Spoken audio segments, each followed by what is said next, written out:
We think that this film, episode 3, is actually going to be a catalyst for the Latin Mass movement going forward. We think it could be likely that bishops see this episode 3 and who were negative or they didn't quite understand Latin Mass, because every time they see someone online, he's angry and complaining. Once they see episode 3, we think their hearts will be moved to protect Latin Mass in their dioceses. There is huge controversy in all the church over the traditional Latin Mass. There's been a move to seemingly shut it down, although it's said, it's just being moved to certain parishes and whatnot, or certain places. There aren't parishes. It looks like it might even end by May 2023. There's hints of that. It's unbelievable what's going on. The cardinals in Rome just addressed the issue. Cardinal Roche, in comments to LifeSite News as well, they're talking about wanting to listen, but a lot of faithful Catholics, particularly young people, are very frustrated with this new process, and they're wondering why they're not being heard. There's all sorts of pilgrimages going on, prayer petitions going on, everything happening. It couldn't be a more opportune time to be in the middle of releasing a film on the traditional Latin Mass called Mass of the Ages. Yet this providential thing is happening. You've probably already seen it. We have the head of that project here, Cameron O'Hearn. Stay tuned.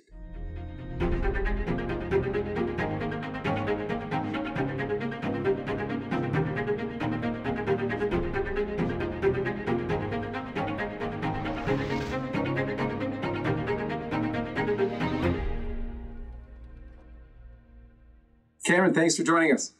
Thanks for having me. You're a professional. You're good at your job. Let's begin as we always do with the sign of the cross. In the name of the Father, and of the Son, and of the Holy Ghost. Amen. It's incredible timing for you. I can imagine a lot of Hollywood producers would hope to have started some project and then in the middle of it have something go on a worldwide scale that fit right into their project. That's happened to you. What have you got to say about that? Well, scripture says that a man plans his way, but the Lord directs his steps. And that's been this project from day one. So obviously we weren't planning on releasing Traditionis Custodes because that's not our project. But Traditionis Custodes came out restricting the Latin Mass. And at that point, we were just a month away, almost exactly to the day of releasing episode 1. And so it was already in the hopper, ready to go. We released episode 1 and it, snowballed into episode 2, which dealt with the changes to the Mass after Vatican II. It can only be, seen as providential because this isn't a master plan I have. This is the Lord's work. And the more I stay out of the way, the more good he seems to do. And the other thing I want to say is I think we have a great opportunity in front of us. So yes, it's providential. Yes, great film at just the opportune time. But think of why Pope Francis wrote Traditionis Custodes. It's because he has a perception in mind of who the Latin Mass Catholics are and why they attend Latin Mass. He doesn't understand it. He's spoken publicly that he thinks they have a mental problem, maybe. He doesn't quite understand why traditional Catholics attend Latin Mass. He was ordained right before the new Mass came out. And so his experience of the Latin Mass is always secondhand. And unfortunately, his perception is influenced by the loudest people in the room. And sometimes the loudest ones in the room are also the most angry, the most embittered. Yes, sometimes that's understandable, but we have an opportunity in front of us to reframe the Latin Mass movement and to show Pope Francis who we really are. So I'm thrilled at, yes, episode 1 was opportune. Episode 2 kind of upset the apple cart and did a lot of good. But episode 3, I think, is really our flagship film that's going to put a new face on the Latin Mass movement. Explain that for us. What was the perception before? What is it now? Who are the people who attend the traditional Latin Mass from what you've seen? The Latin Mass movement is characterized by resistance. Since the 1980s, when you had individuals, especially SSPX, resisting in order to protect something that they knew needed to be protected, the Latin Mass and traditional Catholicism. So it's characterized by this reaction, this resistance. And in the digital landscape online, the loudest voices, get seen and heard the most. And that's the few. That's what you can say is, the tip of the iceberg, for lack of a better metaphor. But I would say that the real face of the Latin Mass movement, I've traveled all around the country. We've traveled to Europe, Africa. We've traveled to Rome. We're following all these stories all across the world. And the faithful majority of Latin Mass Catholics are not inherently angry. They're not complaining. They don't hate the Pope. They don't even reject Vatican II. They don't really talk about Vatican II that much. They just love the Latin Mass, and they love what it does for their families. So the real face of the Latin Mass movement is happy, is happy that they found this treasure that they can now pass on to their families. It's an amazing thing. However, with Traditionis Custodes has also come out more of the kind of, we want to defend it. It's sort of resurged that movement to defend it, because a lot of people, especially young people who have just discovered it, see a threat to it right now as well. But they must also see the hand of God going on, not only in Mass of the Ages. And I wanted to surprise you with this question. I didn't plan to surprise you with it, but since you raised it this way, Shia LeBeouf. So this was super interesting. It just happened in the past weekend. The interview with Bishop Barron comes out. All sorts of controversy. The first thing that hit the news, of course, was this commentary over the Latin Mass. Something like, he explains it. And why do you like it? Well, because they're not trying to sell me a car. Can you give, I think a lot of people who saw it, because nearly 1 million views on that video. And I think a lot of people, particularly those who perhaps haven't gone to the Latin Mass, they have no idea what Shia is talking about. We want them to go and see it. But give us an insight. What does he mean by they're not trying to sell me a car? Almost from the office, activate the audience without putting the agency on the priest. We have full, conscious, active participation. That's which is where the singing and the back and forth comes from. Whereas old Latin Mass put all the agency on the priest to be fully activated. And that activation of the priest was supposed to activate the audience, to activate the laity. That all the agency was put on the priest. And so, and I don't want to get too far into this because then you get into controversy, but Latin Mass affects me deeply. And, How come? Because it feels like they're not selling me a car. And when I go to some Mass with the guitars and stuff, and I'm from, Santa Ynez, right? So that's where I was catechized. And there's a lot of guitar playing. And there's a lot of what feels like they're trying to sell me on an idea. Yeah. Whereas what I feel when I went to Oakland and went to and by the way, there's a very incredible version of that as well. That's super activating and very emotional that I've experienced up there with Father Bobby. There's also, and Father Peter, but there's also this something that happened, Christ the King in Oakland does a Latin Mass every day of the week. And it feels like it's not being done to sell me on anything. And it feels almost like I'm being let in on something very special. And the quiet, it activates something in me where it feels like I found something. I think that's unfortunately a really accurate description of what a lot of Catholics' experience of the new Mass is Sunday after Sunday. I mean, I grew up with the new Mass and also a faithful Catholic family. I never really rejected my faith, so I had a good upbringing.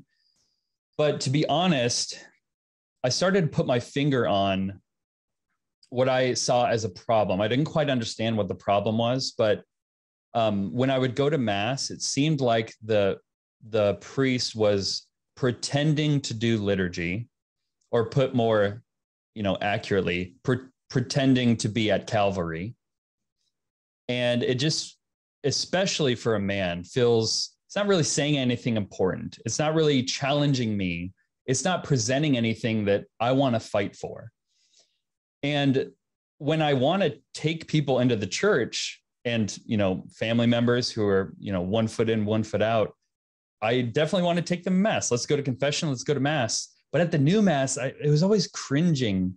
I was always cringing because it did feel like the priest was trying to sell us something instead of just showing us the truth. And when I would go to Latin mass, it didn't feel like we were pretending to be at Calvary. It felt like we were there. Our knees were in the dust and something mysterious and beautiful was happening. And I could just silently be there worshiping God. And you're right. A lot of people haven't experienced this. And so that comparison might sound mean, but when you understand that the new mass was built in order for Catholics to understand what's going on, the basis of it was that the faithful can actively participate in the liturgy. That's the sole focus of the changes to the liturgy, is so the faithful can participate. But unfortunately, this got implemented in such a way that it's about understanding everything going on. Well, who is supposed to understand what's going on? My 4-year-old, a theologian understands different things going on. If it's about everyone understanding everything that's going on, well, that's just banal. That's boring. That doesn't give me anything interesting or anything worth fighting for. Whereas the Latin Mass is all about stirring up your devotion. And a 4-year-old, a theologian, whoever you are, you know that a song is beautiful. You know that something important is happening. You just got to see it and you got to feel it and you got to hear it. And that's what we lost with the changes to the new Mass. The difference between devotion and understanding everything that's going on. Some of the basic changes to the Mass, and we're going to get into why and how in a minute, but some of the basic changes, most of the time from the traditional Latin Mass, if you go there, you'll notice the priest comes out. Now, sometimes with an altar boy, and it's slightly different, but he still comes out, except the priest doesn't face you. So the priest is facing the east, or the tabernacle for the most part, or whatever, and the people are sort of facing east with him. But you said trying to pretend to be at Calvary, because I think one piece of understanding that needs to be conveyed first and foremost is that what is the Mass? The Mass is participation in the sacrifice of the cross, in the sacrifice of Calvary. We're sort of mystically present at the crucifixion. One of the best descriptions I've ever heard from my spiritual director about what to do with Mass is the same thing you do at Calvary. You're there in front of our Lord being crucified for you, being offered up to the eternal Father. And what do you then do? If you were there, if you were actually somehow transported in a time machine back there, you wouldn't understand a word. They're speaking Latin, the soldiers are. You're hearing Aramaic from some of the followers. You're probably hearing some Hebrew, who knows what else, Greek for sure. You'd be very confused too. Like, what is happening? The leader of our movement's being I have no idea what's going on. So you're just there and kind of bewildered. And something superbly mysterious is going on. Our Lady's there under the cross watching this. St. John is there, and the Magdalene is there. And that's basically it. Everyone else has run away. You've got probably some in the crowd looking on, not wanting to be known as supporters. It's unreal. It's interesting because in the Latin Mass, the priest is now facing away from the people, but toward Christ with the people. So we're all with him looking at Jesus crucified. And then he is himself in persona Christi. Give us a little bit of that before we move on to the next part. That's one of the key features of the Latin Mass. Probably the thing that sticks out most to people when they go is the priest is not looking at you. He's facing the altar.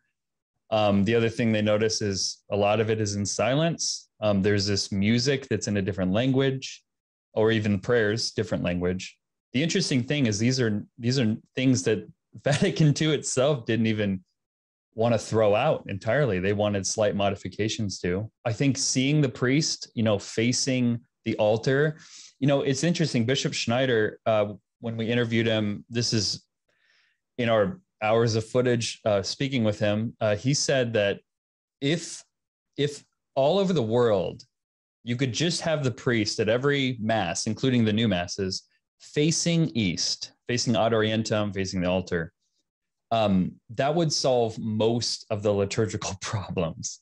And Cardinal Ratzinger, Pope Benedict XVI, echoed that.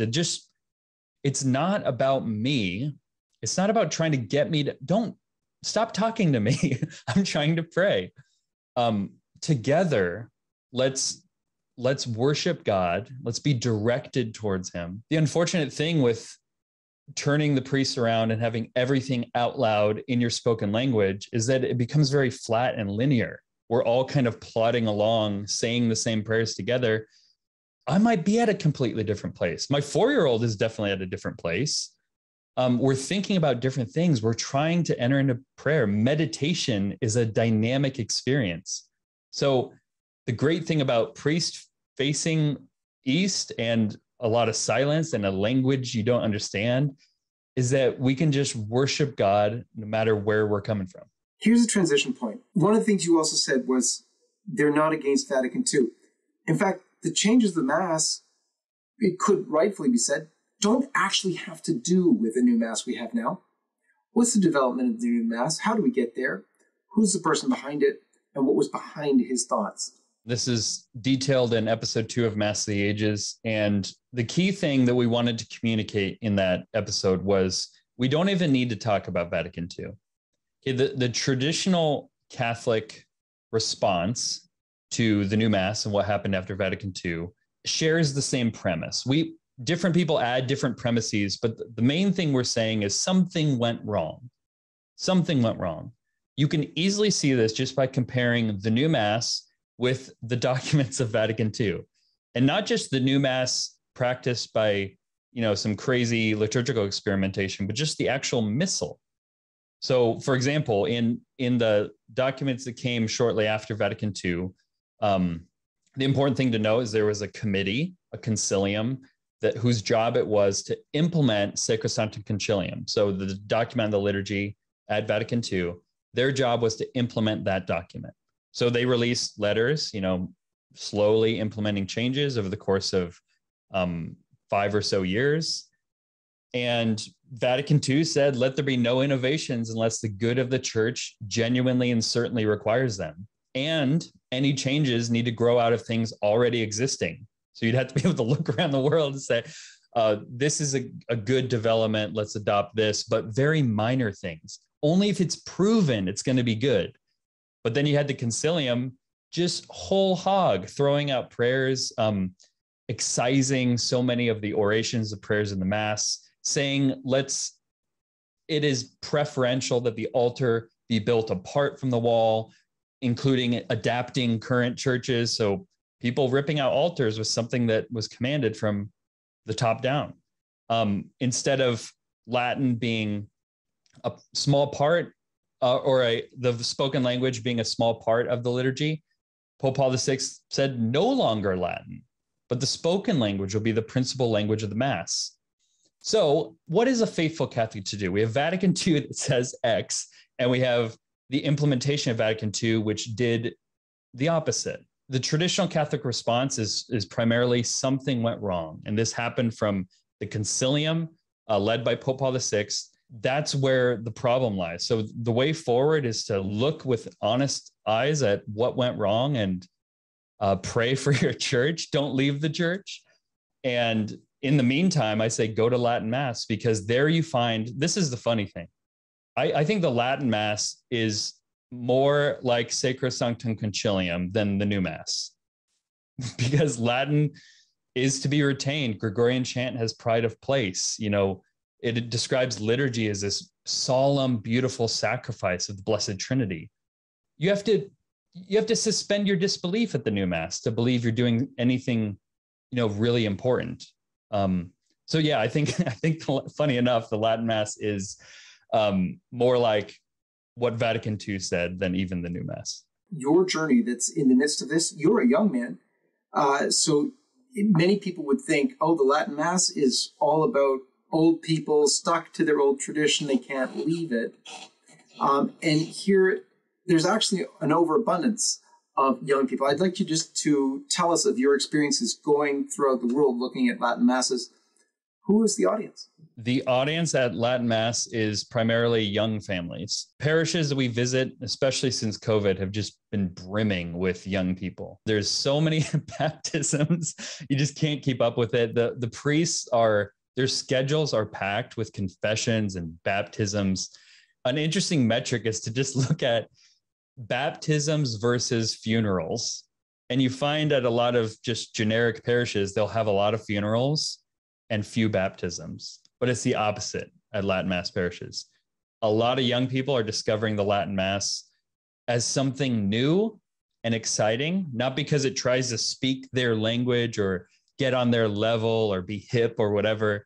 We hate it when dad tries to be hip, just show us something beautiful and we'll flock to it. And that's what young people are saying all over the world is we just love this thing. We're not even into the politics, what's going on with the church. We don't even understand what's going on in the church half the time, but we know that this Mass is the Mass we want for our families. Just a quick note before we return. If you would like to stay up to date on LifeSite's coverage of the latest life, family, and culture news, subscribe to one of our many newsletters by going to lifesitenews.com/subscribe. And if you'd like to help us bring our truth-telling coverage to millions around the world, please consider making a one-time or monthly donation at give.lifesitenews.com. And now, back to the video. Who are the Latin Mass priests? Are they these old guys? Are they the young fellas? And what's usually their disposition? I haven't looked too much into the priests of the Latin Mass. I can just say from personal experience that they're just, again, they're not the people with the microphones and the cameras making a big fuss. They're just praying a Mass. And that's the big thing. They go to Mass and they celebrate the Latin Mass and they're praying the Mass. And the holier your priest is, the more devoted he is, the more meditative he is, the more the faithful will be too. That trickles down. It's like a father and his family. So the kinds of priests you find at the Latin Mass are just concerned with giving God proper worship. And they're not concerned with having you tag along. And they don't even, they don't care that you're tagging along. They can't see you. But yeah, I would say that the majority of Latin Mass priests are just in love with tradition, and that affects us too, because we want to be led by someone who is fighting for something, not someone who's trying to make something interesting for us. In the third episode of Mass of the Ages, you guys are pointing out the differences, I presume, between the one Mass and the other. You have this one brilliant thing I just caught on Twitter where you're showing the old Mass and the prayers that were just excised from it, in a really neat way of showing that. What else are you showing in episode 3? And is this the end for you? Actually, episode 2 is all about the changes. It'll blow your mind, the amount of things changed, how many things were changed and how much of those things are changed. I think after watching episode 2, you'll feel in your heart that something went wrong. Now, episode 3 is about, well, what do we do now? So we're going to explain to people, after the new Mass came out, how did the Latin Mass come back into the fore? How did it emerge through the likes of, Marcel Lefebvre with the SSPX, the Fraternity, the Institute, the Resistance. Even at the very beginning, you had indults before Lefebvre. And so we're giving a bit of history. Also, there's an interesting investigation into Traditionis Custodes itself, because there was a survey sent out to the world's bishops that basically said, is Latin Mass good or bad? And they filled out a survey and sent it in. What's interesting is there's more to the story, because one little tidbit is, if you look actually around the world at what bishops are doing, because actions speak louder than words, we want to know what a bishop thinks about the Latin Mass. What are they doing after Traditionis Custodes? And the interesting thing is, 70% of them that have made public statements have no restrictions at all. So they're just positive towards the Latin Mass. So it's interesting that Pope Francis felt the need to intervene. He felt compelled to intervene because the Latin Mass was such a big problem. So we're going to unpack that for everyone. There's a lot of surprises in there. But the main part of episode 3, like I said before, is seeing the Latin Mass movement from a fresh perspective. It's not the people with the microphones who make the loudest noises. It's the mothers who, this is one of our stories, who marched from France to Rome with a pile of letters to deliver to Pope Francis, begging him to reverse Traditionis Custodes. We have stories like that all over the world of the real traditional Catholics. We think that this film, episode 3, is actually going to be a catalyst for the Latin Mass movement going forward. We think it could be likely that bishops see this, episode 3, and who were negative or they didn't quite understand Latin Mass, because every time they see someone online, he's angry and complaining. Once they see episode 3, we think their hearts will be moved to protect Latin Mass in their dioceses. Our future is not by resisting and complaining. It's through inviting and showing the beauty. We're not going to convince Pope Francis to reverse Traditionis Custodes because he's wrong, but we're going to surprise him. These are the true faces of the traditional Latin Mass movement. And we think episode 3 is just going to be an inspiring banner that every traditional Catholic can get behind. There is something really special about doing so in Africa.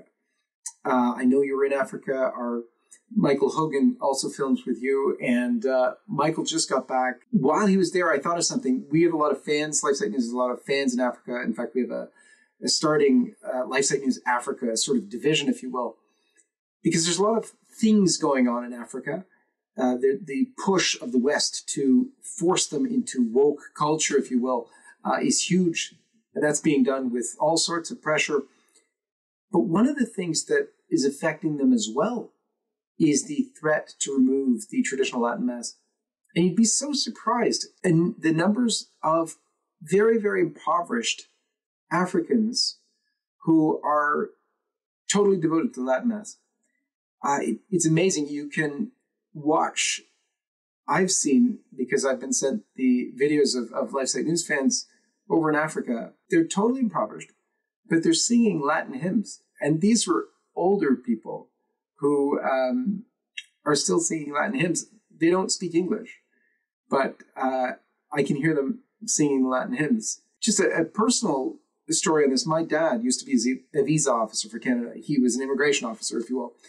He knew 6 languages, so he's stationed all over the world, accepting people into Canada. And one of the things he told me is he always felt at home when he went to Mass because it was in the common language that he knew. It was the one time where everybody could be together in prayer. And of course, when that was removed, he felt it was quite alienating because all of a sudden it switched to whatever the vernacular was, wherever he was in the world. And he was no longer at home in a way. But it was so moving for me to hear these older African ladies singing Latin hymns because it was just a beautiful way to connect. What did you see in Africa? I just want to paint a picture. So imagine you're at a traditional parish and, it can seat probably 800 people. It's like a pretty sizable parish. Well, there's a traditional ordination taking place and they can't fit everyone in the church. So they have to set up a tent outside so that 2,000 people can kneel in the dirt and witness, bugs everywhere and hay bales and stuff, but witness the traditional liturgy. And then that takes a few hours. Then they stay. 2,000 people stay afterwards for 2 or more hours just to have fellowship with each other, to serve rice and beans out of huge barrels. Like they just love being Catholic, and they love what they find in the Latin Mass. And this is a universal thing. So the importance of going to Africa was to show it's not just a niche Western thing, but it's universal. This is why the liturgy developed like this and became universal for the church. It's because it is ours. It's our prayer to the Father. It's our way of becoming part of the Trinity.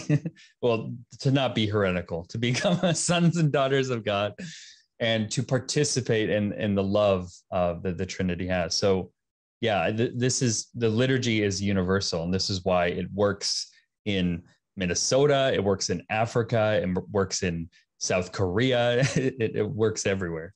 One of the things that's often quoted is the devil hates Latin. Have you heard anything about using Latin and why Latin? Certainly, almost every one of our interviews talks about why Latin is such a beautiful, fitting language. And actually, Pope John the 23rd, who called Vatican II, had a document about why Latin is the language of the church and why it needs to be protected. And he listed a few reasons. It's universal. It's not subject to change. Latin has been the language of the church for a reason.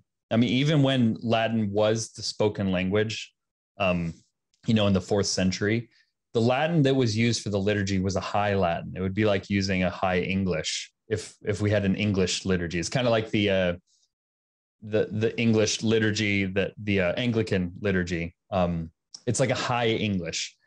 So the Latin that was used in the liturgy, even from the beginning, was this high, beautiful, like the best we can do. That's the point of it. It's like, this is the best we can do. And Latin is just such a beautiful language. Where do you go from here? What are your next plans? So episode 3 is actually the beginning for us. So I want you guys to keep a couple things in mind. So right now, this is a generous estimate. Right now, 2% of practicing Catholics. So just picture in your mind, okay, those in the pews, those who attend Mass every Sunday, only 2% are attending Latin Mass. There's problems of perception. What is the Latin Mass? There's problems of availability. Where can I find one? There's so many questions people have, so many hurdles people have. But the other thing to keep in mind is that, like I said earlier, 70% of bishops are favorable towards the Latin Mass based on their actions after Traditionis Custodes. You can find this out at traditioniscustodes.info. It's not our website, but it's a helpful resource. And you can see, yes, 70% of bishops have no restrictions on the Latin Mass, little to no restrictions. So what we see in front of us is an opportunity. Only 2% of Catholics attending Latin Mass, but there's a bunch of green opportunity in front of us where we have bishops, dioceses, diocesan priests who are open to learning about it. So what we're going to do is, this is our mission going forward, is episode 3 is going to make a big splash. It's going to move hearts, but it's really the beginning, because what we're going to do is move the needle. We're going to increase Latin Masses worldwide. We're going to double it, and then we're going to triple it, and we're going to keep going. We're going to train priests. We're going to train servers. We're going to train choirs. We're going to provide the most beautiful resources you can find online about the Latin Mass. And our laser focused goal is to increase Latin Masses worldwide. So if you go to latinmass.com right now, it's just about our films. But in the future, it's going to be the front porch of the Latin Mass community. Anyone looking for it, anyone who wants to learn about it, we'll have everything there. And so I'm so excited to build that and announce that here soon. You already have a little kit for people, do you not, that you're already offering? Right now, we have a kit that has some prayers in it, some books in it. But what we're really imagining for the future is, imagine if a priest, picture a diocesan priest who's open to the Latin Mass. Imagine if they could click a button and get everything they need to offer the Latin Mass delivered to their door. Latin Mass in a box. And it just breaks down every hurdle. They don't need to go to a dozen different websites. They don't need to look at really old, obscure videos on how to celebrate it.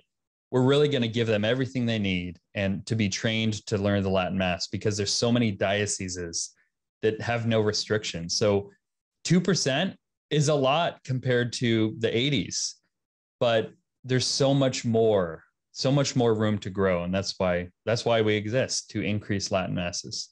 Are you ready to go underground if you have to? Well, what do you mean by that? Well, the restrictions are there, and I think there are some in the upper echelons of the church who are pretty firm in their resolve to do the opposite of your mission, to stamp out the Latin Mass. There is a palpable hatred for Latin. There is a frustration with tradition, and it goes hand in hand, by the way, with traditional moral teaching.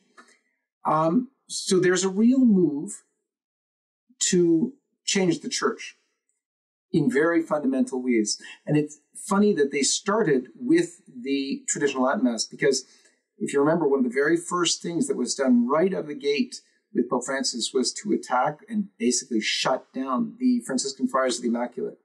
They were number 2 on the list of orders or fraternities that looked after the Latin Mass. After the Fraternity of St. Peter itself, the FFIs did most Latin Masses around the world, and they were basically expunged from existence. So there was a move on early on to attack the traditional Latin Mass, and you've seen the move to attack traditional moral teaching of the church. We were just, LifeSite News was just at the cardinals. There was a synod on synodality meeting in Rome, as well as all of the cardinals together for the installation of the 20 new cardinals, including the cardinals from the United States who were so controversial. I won't say more about that now, but so there's this move going on. There's a firm resolve to try and stamp out the Latin Mass, at least among some of them. Should that get something of a foothold, do you have plans in place, sort of backup plans, if you will? Yeah, I'm very optimistic about the Fraternity of St. Peter, specifically because the Pope has expressly written to them and met with them saying, you keep doing what you're doing. Now, the Fraternity of St. Peter, isn't doing all the great work out there. So there's a lot of suffering and a lot of damage control that needs to be done. I'm optimistic about the fraternity. Let's say the fraternity itself is shut down. Well, then I'll move. We'll pack up our bags and move to where we can find the Latin Mass. Now, what do you do if the Latin Mass is banned everywhere? So that's just an interesting thought experiment, if it can even be banned everywhere. At that point, I don't know. I'd have to consult my spiritual director, pray, because there would come a point, it would seem, where the liturgy, if the Latin Mass is banned and the liturgy continues to go off in the wrong direction, there would come a point where Sunday Mass violates the faith I'm passing on to my family. So if that's the case, then I'm not giving advice to anyone else out there. I'm just saying for myself, I would strongly consider just finding an illicit Latin Mass that is obviously valid and that, but that does not war against the faith I'm trying to instill in my family. The things I just mentioned, like that's a lot of things that would have to happen for me to quote unquote go underground. But I'm very optimistic about the future of the church. I think it's no accident that the Lord has called us here right now to tell the world about the Latin Mass, to build Latin Mass communities, because Pope Francis isn't, the future of the church in the sense that he's not going to be around forever. Whoever comes after him is not going to be around forever. The Latin Mass will survive. And I'm just optimistic that the church, though it's going through a confusing time, will protect and pass on the traditional liturgy. And so in the meantime, what am I doing tomorrow? I'm praying traditional prayers, going to the Latin Mass. And that's where we all have to look. Don't get too concerned with what happens, tomorrow. I'll look at today. Absolutely. It is, after all, the Mass of the Ages. Thank you so much, Cameron, for being with us. Thanks, John Henry. It was a pleasure. I appreciate it. And God bless all of you, and we'll see you next time. Hi everyone, this is John Henry Westen. We hope you enjoyed this video, and to see more like this, be sure to hit the subscribe button below to get all the latest content from LifeSite News. So check out our links in the description to read more, sign up for our newsletter, and connect with us on social media so that you can stay up to date with all of the latest life, family, and culture news. Thanks for watching, and may God bless you.